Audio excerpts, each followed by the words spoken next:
Hi guys, Paul here from PABrewNews. Today we have Nightcat from Two Brothers Brewing Company, Warrenville, Illinois, I do believe.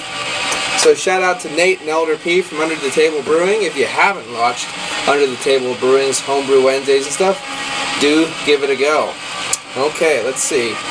This is a hoppy dark Weiss beer, which is really cool. I've never had one of those.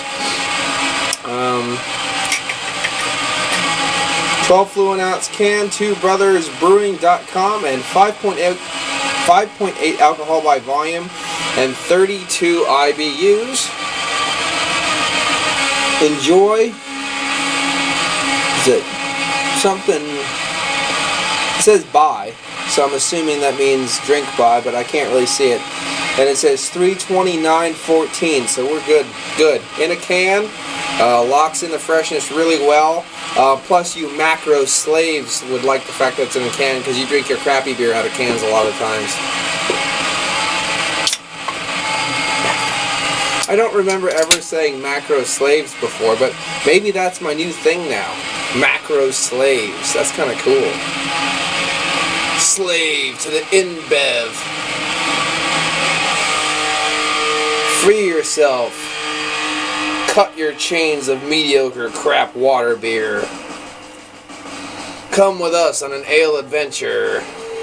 Anyway, there it is. And we're listening to some Nachtwurst, which is really cool. And if you say the name really fast, it sounds like a sausage. Nachtwurst. It's not. It's Nachtwurst. Good stuff, though. Thank you, Martin, for this LP. Look at that. Dark Weiss beer. Excellent. Got haze going on, but instead of wheat haze, I'm actually kind of thinking it's going to be a hop haze going on in this.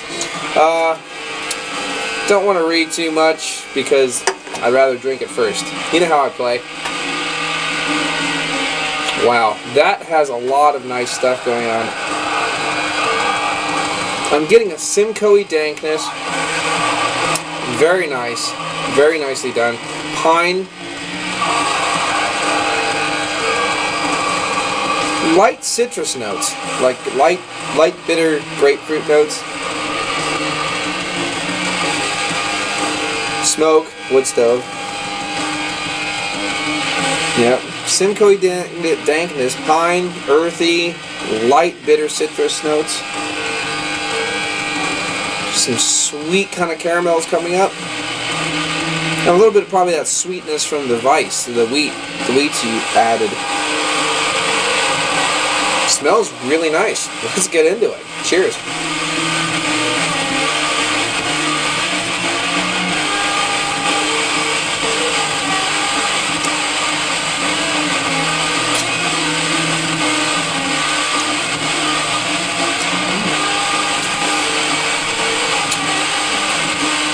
Ooh.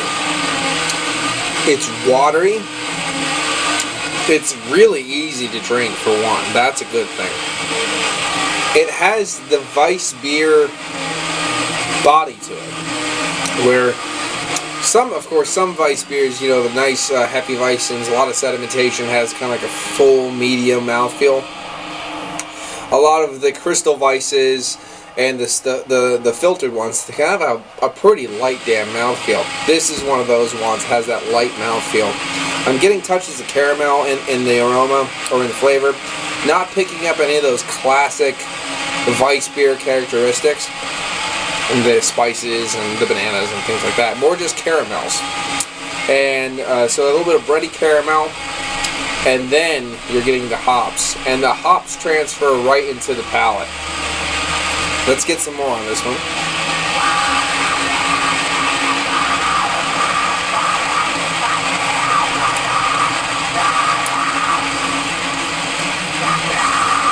Yep. You're getting the Simcoe dankness. Not rough at all. Very well done. Getting that dankness, getting the pines, getting that grapefruit again. Earth tones. Everything's kind of under the dank pine resin-y kind of a feel. Everything's under that. And then it finishes with this kind of nice, soft caramel. It kind of reminds me of, what ale did I just have that was kind of a roller coaster of hops? Well, I can't remember what it was off the top of my head. I don't know if it's down there and I can just tell you. Fuck it. But it blends off for that bready, that kind of caramel and slight bread. And then it picks back up and then finishes with the hop characteristic. It's pretty nice.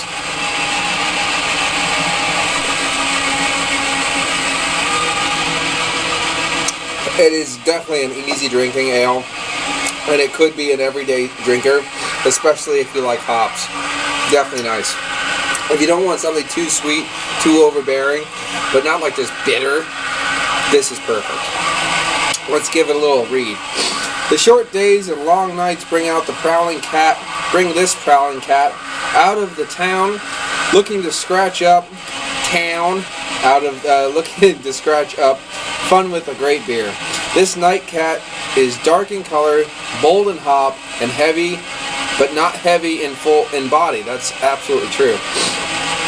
It's full of tropical fruit notes from the Citra hops that combine with a nice dark wheat malt flavor. By this description, I completely disagree. Absolutely disagree. I don't know why, but you've heard what I got out of this, and tropical fruit notes is definitely not in this at all. So, it's me, anyway.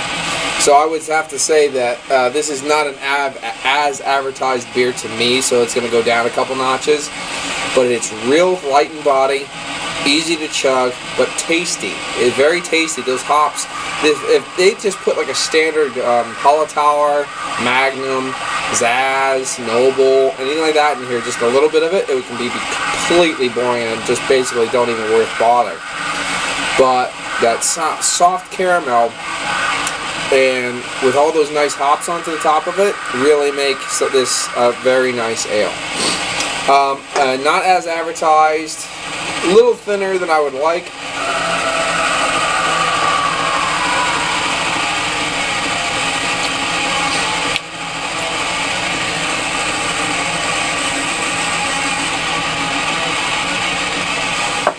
But very easy to drink. So, probably going to give this one, I'm probably going to give this one an 8. 8 out of 10. Because it's finishing up my Night's Cat review. I'm going to keep that part in where I graded an 8. I do think it's very good. It's definitely easy drinking. Very flavorful for the hops they added. It just really boosts the whole ale up. If they used, I don't know if this part's in, but fuck it. Yeah, if they used any kind of traditional hop for a Weiss beer, it just wouldn't work. It would be boring. It really wouldn't be worth your time.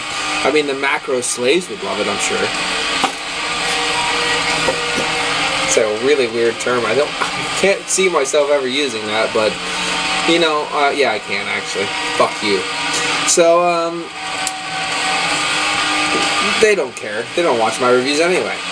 But anyway, very tasty. I do think you would enjoy this, especially if you want some kind of like hoppy but yet easy drinking session ale, an everyday ale, and this kind of fits. So 8 out of 10. I usually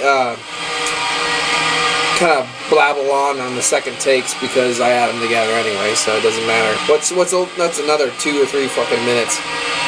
Anyway, little shout outs. I might as well put some shout outs on here. Definitely go check out Strange Brews, Ewart, even though he doesn't like ponytails. Go check him out anyway.